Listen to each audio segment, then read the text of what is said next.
रहस्यमयी अरण्य और जादुई कुंज। पार्ट 2, अध्याय 2, अंधेरी घाटी और साहस की परीक्षा।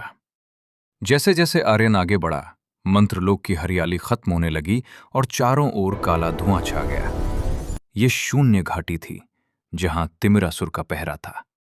अचानक जमीन फटने लगी और धूल के बवंडर से पत्थर के विशाल सैनिक निकल आए। पहली चुनौती, पत्थर के सैनिक।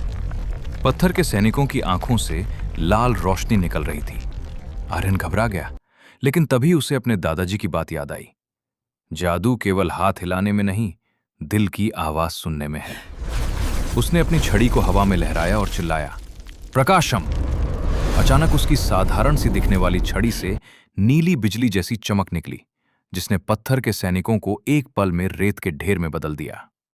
दुष्ट तिमिरासुर का महल घाटी के अंत में एक ऊंचा काला महल था, जो बादलों के बीच लटका हुआ लग रहा था। आर्यन महल के मुख्य कक्ष में पहुंचा, जहां सिंहासन पर तिमिरासुर बैठा था।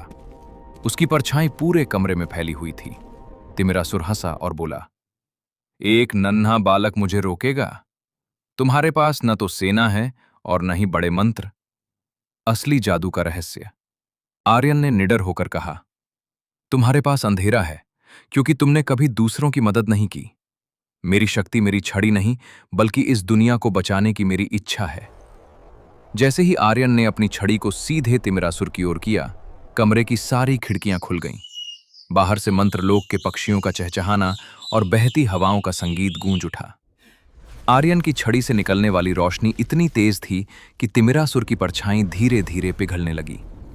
सीख, जब हम सही काम के लिए खड़े होते हैं तो पूरी कायनात हमारी मदद करती है। निष्कर्ष, तिमिरासुर का घमंड चूर चूर हो गया और वो धुएं में गायब हो गया। मंत्रलोक में फिर से सूरज उगाया।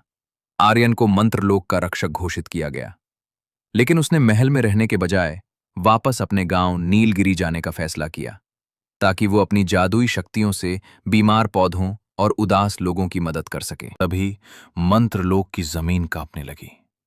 सामने खड़ा दुश्मन तिमिरासुर धूल में तो मिल गया था, पर उसकी आखिरी हंसी अभी भी हवाओं में गूंज रही थी।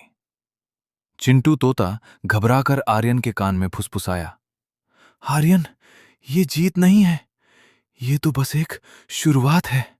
देखो। आर्यन ने नीचे देखा। जहां तिमिरासुर गिरा था, वहां अब एक काली अंगूठी चमक रही थी, जिसमें से काले धुएं की लपटें निकल रही थीं। तभी पीछे से इला की आवाज आई, लेकिन वो आवाज बदली हुई थी, ठंडी